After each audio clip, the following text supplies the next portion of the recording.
Hello, and welcome to the insert statement. In this video, we will learn about populating a relational database table.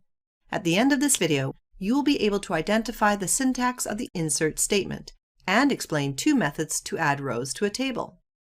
After a table is created, the table needs to be populated with data.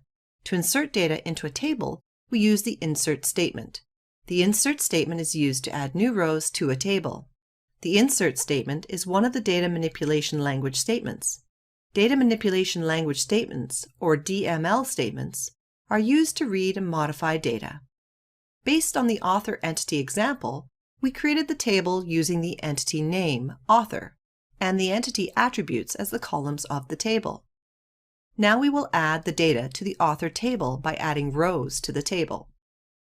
To add the data to the author table, we use the insert statement.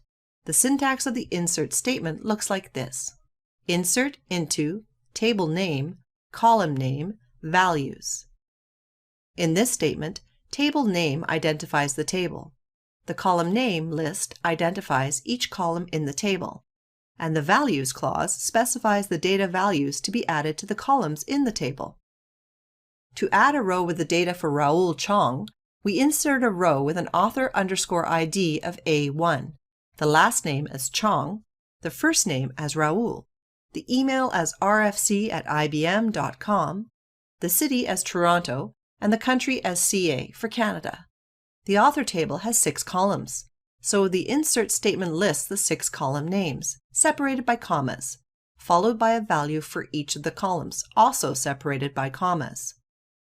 It is important that the number of values provided in the values clause is equal to the number of column names specified in the column name list. This ensures that each column has a value.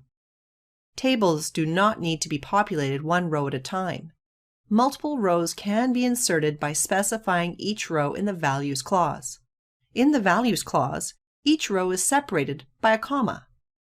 For example, in this insert statement, we are inserting 2 rows, one for Raoul Chong and one for Rav Ahuja. Now you can identify the syntax of the insert statement and explain the 2 methods to add rows to a table, one row at a time or multiple rows. Thanks for watching this video.